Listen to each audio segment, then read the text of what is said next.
Now, Sarah, after this episode, my sympathy for you, it's a wrap.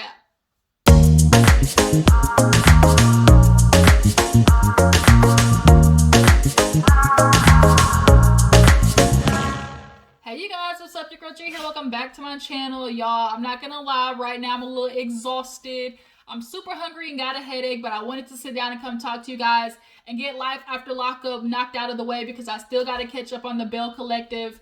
And tonight is Saturday, so Love and Marriage Huntsville I think comes on tonight if I'm not mistaken. So yeah, it's a whole lot, but I want to go ahead and talk to you guys about life after lockup because this episode definitely delivered. We have some mess that seems to be popping up with good old Michael and Sarah and John and Christiana. So let's go ahead and break it down. Before we get into the review, you guys, you know what you got to do. Make sure you hit that subscribe button so you can become a member of the Juice Box crew if you are new to the channel. First of all, appreciate you for clicking on my video. Thank you. But make sure you hit that subscribe button so you can stay and hit that bell so you're notified every time your girl uploads. And make sure you guys are hitting that like button, letting your girl know that you stopped by, okay? But yeah, so let's go ahead and talk about this episode. So let's go ahead and knock out Destiny and Sean because Destiny's still acting like a grade A asshole. She wants to sit here and feel like she can take Sean's card, she can take his car, have his ring, and he's not supposed to sit there and follow up with you. He's not supposed to care about where you are. He's not supposed to care that you go to jail. He's not supposed to care about none of that. After this man has spent a cool, what that man said, like $50,000 on her. I'm sorry, Destiny, you're delusional. So she sees him and tells him he better be gone after she gets out of the jail. And him and the sister are waiting outside. And he's like, what is going on? She literally picked up all her shit and she left. Like, what's happening? And the sister wants to try to low-key defend her, but no, she really can't. So her excuse is, oh, she's just, wrapped up and possibly going to jail. Like, there's a possibility that she could get locked up right now and I'll never see my sister until she's 40. And whose fault is that? Nobody told Destiny be sarcastic, dummy, cut off an ankle bracelet and send it back to the parole office. You think they was just gonna let that shit slide? Are you kidding me? So now it's catching up to her and she wants to be mad at everybody else. No, you shouldn't have did it. You just got out of jail. They put you on parole, but you're gonna cut it off and send it right back. Okay, you are asking to get locked up. So she comes outside and Sean is asking her, like, what's going on? What's happening? Like, what? And she's not answering. She's telling him to leave. Why are you here? He's like, I'm your fiance. Like, she's like, I don't care. Like, you need to go. So she sits down in the car and she's like, what do you want, Sean? I told you to leave. I don't want to be around you. Like, you're doing too much. And it's like, first of all, if you didn't show up to court today, I was out of $50,000. And with 6 kids, I can't even afford losing 50 cents. So then it goes from that to, what are you here for? Because you're a liar. You're a liar. You didn't tell me that you were 45. You didn't tell me that you had 6 kids. You're such a family man, but you lied about your kids. First of all, at this point, all of that, Destiny, is null and void. Because you figured out all that stuff way earlier and you still stayed with him after. So that argument is null and void, okay? Now it's like, oh, you lied to me. How about you go call your baby moms? He has 6 kids with a woman. He's going to have to stay in contact with her. All his kids aren't grown. He's got kids in like elementary and junior high, I think. So Destiny, you really need to get over yourself. And then you admitted yourself earlier in the episode that you weren't even telling him the truth and that you like girls and that you plan to have a girlfriend on the side. A whole bunch of stuff. So here you are talking about, oh, I can't trust you. You really, you think you're just that good. You think, oh, what's done in the dark is not going to come to light. So he's like, well, it goes both ways. She's like, really? Really? You really want me to punch you in the face? You're really good about threatening him. You like, dude, what's that thing? Like, dude, for real? Dude, I'll punch you in the face, dude. What that dude? So he's like, when were you going to tell me that you were engaged? I had to find that on social media. Stuck, mute, quiet, on silent. Like, had nothing to say. I'm not talking to you, Sean. He's like, really? When were you going to tell me that? Did you ever love me? Then she pulls out you were just a trick. If you want to know what it is, you were just a trick. No. So finally she said it, and the sister's like, wow, this is crazy. Now that you know she's a trick, you better get all your money, your card, everything, cancel it, and send that heifer on her way since she's so big and bad. You was just a trick, but yet you steady trying to stay in his house, take all his money, and then want to be mad about the relationship. If he's just a trick, why are you mad that he lied about his age and his 6 kids? Girl, miss me with that. Destiny, I hope you do get locked back up, because you get on my nerves. I need to go ahead and move on. So let's move on to Kweilyn and Chevelle. So Kweilyn, old Dollar Tree Quavo, old Ross Quavo, his old TJ Maxx looking Quavo self, he shows up and D-Mark, y'all, is mad. The cousin is like, I gotta walk away because this is some straight up bull. In the words of Bernie Mac, rest in peace, Bernie Mac. That's my dude. Ooh, Bernie Mac, rest in peace. So this is some bull. That's what he used to say. But nonetheless, Kweilyn is sitting down there giving her all the sweet nothings that she want to hear. Oh, baby, you don't want to come back. I want to work on things. You know, yeah, I messed up, but you know, you the one. I want my family back. And she's telling him basically like, look, you messed up. You cheated on me. Like, how am I supposed to trust you? How am I supposed to know that it's not going to happen again? He's like, man, I understand we're just cheating allegations. You know, it's going to be hard to trust somebody. What you mean cheating allegations? There wasn't no allegations, nigga. This shit is real. So then it's D-Mark over there talking to the producers like, I'm not doing this. I'm never going to be good with him. He effed over my cousin. Like, I know the game that he running. I'm never gonna like him. But Shavel is over there trying to keep so hard from cheesing like a whole goddamn cheese wheel. Boy, she grinned so big when Quaylon hopped around that corner.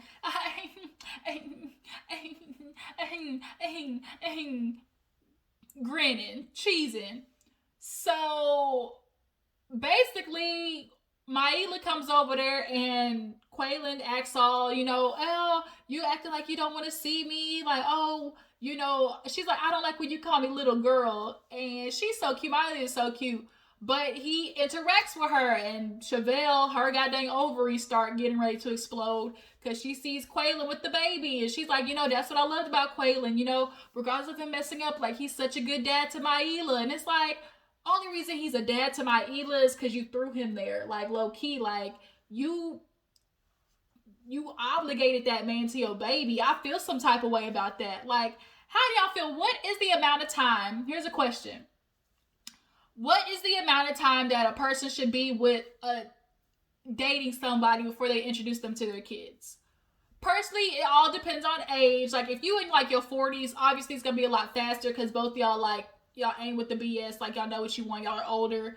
But at Chevelle's age, I really feel like you needed a good 9-10 months before you introduce Kweilon to Maila. And then not only that, but introducing him to like, oh, this man's gonna be your new daddy? What? I can't. So she goes over to D-Mark and lets him know, like, you know, I heard what you said. He said, oh, you just gonna drop everything like that? That fast you gonna get over it? That fast she was over there grinning in that nigga's face like, okay, I see how you doing. She's like, I'm not gonna be gullible, D-Mark. Like, I have to give him another chance. He's like, no, you don't have to do nothing. She's like, I don't have to, but I want to. Like, I gotta try to make this work. Over there looking shaped like Wendy Williams in that goddamn Crayola tie-dye outfit that she got from Fashion Nova, clearly. Yeah, Chevelle, don't be mad if it happens again. What is going on with Kweilon and Destiny? Am I tripping, or do it look like they on something? Like, Destiny look hella skinny. Like, real fast got hella skinny. Like, is it stress? Is it a couple of vices? Her and Kweilon literally went through the same thing where it's like all of a sudden their confessionals, they look like 30 pounds lighter. They must got the same plug. Yeah, moving on. So speaking of plug, let's talk about Marcelino, Brittany, and her mama. So, you know, they went out looking for her and they finally got her back to the house and they go to sleep for the night. But Brittany's out there talking to Marcelino and she's telling him like she understands what she's doing, you know, putting herself out there in danger. And he tells her like, I can't keep doing this. Like, you also have a family to take care of. Like, you going out there and doing all that stuff is now taking you away from your kids, your husband, and stuff like that. I can't keep doing that. She's like, yeah, I know. But she feels guilty. She is always going to want to go after her mom because the last thing she wants is for her mom to die and feel like she couldn't have done anything more. But like Marcelino said, like, an addict is just added on weight, added on money. Now he's like, she asked him if when they go to Alaska, can the mom come? So he's like, really, bro? Like, he didn't want to say yes, but for the sake of his wife, he's gonna say yes because he loves Brittany. And it's like, Brittany, you might want to stop compounding all this on Marcelino, because he eventually is gonna really resent you because he keeps putting up with it, and that's not gonna be good. So she goes back in that house the next morning, talks to the mom, and tells her, like, we can't keep doing this. Like, what do you want to do? Because it all started from her having fibromyalgia. Now, I'm familiar with fibromyalgia, with the nerve pain, because of me being in a car accident. I had a lot of active nerve pain, and it can be painful, but it can also be managed without Percocet prescriptions. So the doctor that gave her that stuff, really, he might need to get he might need to get checked out. But nonetheless, now look where the mom is at. Like, she kicked the habit before, but obviously relapsed. And she's telling her, like, you can't keep doing this. Like, you're gonna have to address the issues. And first of all, acknowledge that you have a problem. So she's like, we're going to Alaska, and I think you should come. Maybe that'll help you clear your mind. You need to go talk to your mom. And it gets revealed to us that her mom, or grandma, Brittany's grandma, she said, I think like her, Jackie was her name, she said was rough. Like, she accidentally spilled water on her cigarettes and she backhanded the hell out of her. So hearing a story like that, obviously I could imagine what the mom went through. And when the mom was outside talking to the producers, you could tell there definitely was some scars there. She couldn't even really get it out. She just was like, I just can't, when it comes to my mom, like, I'm not strong enough to do that. And maybe the mom does know that she messed up, because there are a lot of parents who know that they take their anger out on their kids, but can't help it because they refuse to go get the help. They refuse to acknowledge that there's something else bothering them, which is why I advocate for people to go get therapy before you have kids. Go get therapy so you're not freaking having generational garbage, traits getting passed on because you haven't handled it yet. Like, that stuff is for real. Generational trauma, you don't want to pass on the shit that you have from your childhood to your child. So go get that fixed, okay? Just a little sidebar. But nonetheless, you can definitely tell the mom is struggling with that. So I hope them going to Alaska and the mom, talking to Miss Jackie, because Miss Jackie, I'm sure possibly, like Brittany said, might need to hear like she forgives her. And then when you can talk to the mom and say, look, you hurt me, that'll help you get through your drug addiction. So yeah, I hope and pray that they get that figured out, because I know Brittany and Marcelino are exhausted. So moving on, let's talk about Sarah and Michael. Sarah. Oh my God, Sarah. Like,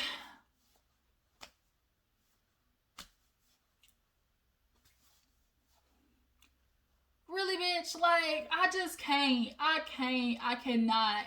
Sarah's at the house getting ready for her date with Malcolm. Michael's out there playing with the kids. Now all of a sudden he's been playing daddy for a week. She goes outside, out in the living room. He trying to be like, oh, look, turn around. He trying to look at her ass and stuff. And she's like, stop it. And what is really so annoying about all of this is that Michael is now about to get the satisfaction of knowing that he was right about Sarah, and knowing that he came between her and Malcolm. Sarah, how dare you allow Michael to have that satisfaction of knowing that he messed you and Malcolm up? I just can't. Sarah, girl. I was rooting for you. We were all rooting for you. How dare you? Learn something from this. How are you going to do this to yourself? You said you want a good man. You got one, and now you're about to mess it up over Michael's behind? Really? Michael, I want you to think about that. And you want to sit here and talk about, oh yeah, he's back, him being with Maria in Miami is what really messed up his ability to be a dad. No, it ain't. him going to Miami didn't change nothing. Michael is the reason why he can't be a dad. He has every opportunity to stay his behind, either in New York or go over and live by his mom's house or whatever, get a job and be there to support his kids. But he chooses not to, Sarah. There's nobody else to blame about him not being a dad but Michael. He's first of all, he's a fuckboy. Second offly, he's a horrible dad. And for you to sit there and now be like, oh, give him an excuse, like, you're allowing it, like, I can't. Because she's like, we can't talk about the past. We're just going to move on because we're never going to agree. No, you literally are giving Michael the pass for, like, a pass for all the stuff he's did. Cheating on you with Megan, taking Megan's virginity and saying that he was going to get engaged to her. Then after Megan, it was Maria. Then after Maria, it was all those girls he was cash-apping through your phone. Then he had a car where you were paying the car insurance. Like, Sarah, are you kidding me? I cannot. So Michael is then pissing me off even more because he's now telling the producers, yeah, you know, Aviana, she don't even believe mommy's going on a real date. You know, she's about to go out there on her play date with her play boyfriend. And it's like, I'm just like fuming because it's like now Michael gets the satisfaction of like getting exactly what he already knew and was thinking in his head, which was, she my wife, she gonna always be my wife, and you know, whatever nigga's in the way is gonna get out the way. He's like, everybody confused. He said my daughter confused, Sarah confused. I'm the only one that's not confused. And I'm just like, if I could just backhand Michael, because this is so annoying. So she gets there to the date. She's talking about, oh yeah, it feels good to give Michael a taste of his medicine. You know, him watching me go out on a date. But, you know, it's not about that. But, yeah, he definitely needs to see how it feels. So she gets there with Malcolm. You know, Malcolm looked nice. They sitting there chit-chatting. Can we pause and talk about that plate of food that Malcolm got? Because this should look good. Okay, I don't know what it was. What type of pasta, rice-a-roni, spaghetti, ravioli. But it looked hella good. But they sit down and they're talking just about everything that's going on. And all of a sudden she gets a call from Michael. Talking about where you at. Nigga, if you do not get off this line playing with me, you know exactly where I'm at. And the fact that you calling like that right there, like, Sarah, you know what he's doing. That's why she hung up the phone like, bye, Michael. But now Malcolm is like, okay, what is going on with you and him? Because, you know, the last I heard, like, y'all weren't good, but he's calling you. So what's up? Like, I need the deets. So she is stumbling, trying to drink her wine, coughing and stuff. And she finally admits to Malcolm that she's like, you know, after you left, I invited Michael to stay so we can figure out this co-parenting thing. Malcolm said, say what? Come again? Bitch, what? I'm gonna need you to repeat that. That's what Malcolm's face was like. Hold on, run that back.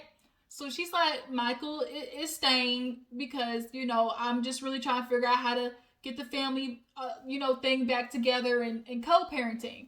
So he's like, are y'all staying in the same room? How long he's supposed to be there? She's like, this is just awkward. Like, I understand you have the right to ask questions. So Malcolm's like, no, I'm not doing this. I'm not getting ready to do this. You're not getting ready to play with my time, my emotions, and my money. Like, no, I'm not getting ready to do it. So he is like, how long is he supposed to stay? She said he's not going to be here that much longer, but he's been at the hotel and me driving back and forth. No, why are you driving back and forth? Make Michael work to show that he is going to be a good dad. If he's staying at a hotel, make sure he's paying for it with his money, which obviously he hasn't been doing for the longest. But you're not making Michael work to show that he's going to be an involved dad. You keep literally doing it for him. And you wonder why he keeps treating you the way he treats you. I cannot. So Malcolm's like, I don't think I can do this. Like, I'm not getting ready to sit here and like, she's like, I understand, like, it's a lot to sit there and ask me to know I'm living with my ex. And he's like, it's not just an ex. Like, that's your baby's dad. There's no way that you can be in a house with somebody that you had kids with and at some point the sexual relationship or chemistry or spark not come back. So he told her, I'm not doing this. You need to figure out, the only person who can figure out this is you. Now Sarah wants to pull the I don't want to have to be put in in a place to have to make a choice, decide between you and making my family work. He said I'm not trying to make you make a choice. Like, no, you don't have to make a decision. And it's like, Sarah, first of all, there is no decision between making your family work and being with Malcolm. The decision is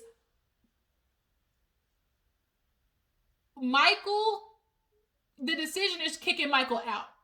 But if you can't make your family work outside of Michael staying with you, then that says more about Michael than it does about you. That means he's not willing to work unless he has it on his terms, his way, which is involving himself in your life and your relationship. Now you done effed up the thing, effed up all the church's money, and now Michael's leaving. He talking about F out of here. Like, now what do I look like? A fool? No, I will not. Trying to take me for Boo Boo the Fool. So he leave. I don't blame Malcolm. I do not blame him at all. Because that is a straight up load of crap, Sarah. And now here you are, you're ready to go home. You need to play it up. You be like, oh, me and Malcolm had the best date ever. You better tell Michael that you was on a date. You get ready to go out. And Michael asked a good question. So what if after the date, like, we can't go back to your crib? Like, we gonna have to go to a hotel? Like, that's what you telling me? Bitch, please, Sarah, you get no more sympathy from me. What you get is what you get. If you get pregnant again, too bad, so sad. If that nigga, like, I just can't. I need to get off this topic because I'm already boiling on the inside. But yes, as you can clearly see, Sarah has decided to F up the thing once again. I'm not even going to blame this on Michael because, Sarah, you're allowing him to do it. All for the sake of, making my family work. It's not about making your family work. That's the problem. You keep trying to make it about, making the family work. Co-parenting is all dependent on two parents willing to do what is possible for the kids to be properly taken care of. You are doing it, but Michael is not. So here you are compensating for him. Oh my gosh, let me get off this topic because I will talk about this shit all day. Moving on, so Puppy and Amber. Basically, Puppy wants a relationship with Amber. Amber doesn't. Come to find out, she has her ex that's literally getting ready to get out of prison, Sammy, that she's still really into. Now, neither Amber or Puppy were into girls before jail, and we all know there's this thing called gay for stay. So basically, it's like you just have a girl that you mess with on the inside because you need a companionship, you need a partner, you need somebody to talk to, all that good stuff. So you end up bumping coochies in the cell block or in the shower, wherever may you have the room to do it in prison. And Puppy's feeling like, when you're in prison, 6 months in prison is like 2 years outside time because you're there all together 24/7 all the time. She's like, I never was with a girl before this, but I met you. So Amber's confused because she's like, we never talked about it like this. Like, they would make jokes like, oh, I'll be my boyfriend on this side of the house and you'll be on your boyfriend on that side of the house, every now and again. Basically, it was going to be a full-on swingers house is what it was looking like. But now that Puppy's caught feelings, Amber's like, what, girl, come on, like, what do you ask? She kept playing dumb. What are you asking from me? Like, what do you mean? Like, what do you mean, what do I want? Or what do you want to do? Do I want to be with you? Girl, like, Amber, you know what she's trying to say. Quit playing stupid. But she's not telling her about Sammy, though. That's the problem because she got nowhere else to stay. Now, until Sammy gets out of prison, I'm pretty sure that's Amber's got to keep up, the stuff because she's staying there. So, poor little Puppy's gonna get her feelings hurt, and I feel bad. So, last but not least, let's go ahead and get into to John. Because John.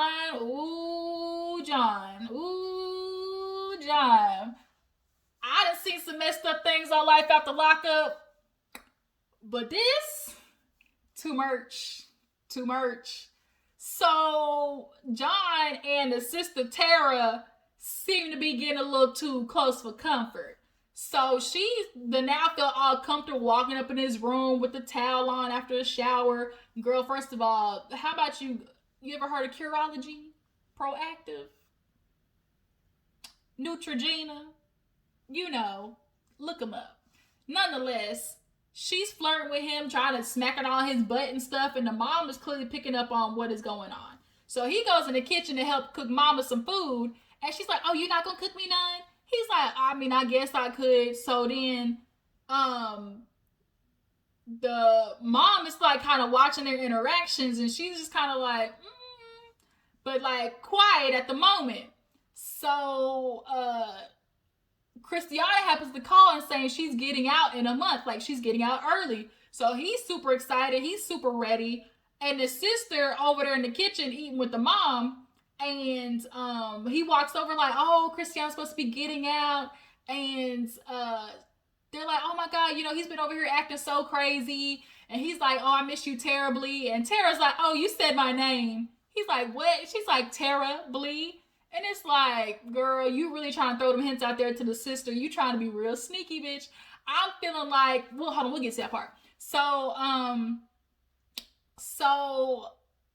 he gets off the phone with Christiana, or no, he walks outside with Christiana, and the mom looks at the daughter like, I don't know what's going on between you and John, but something's happening. Like, what's up?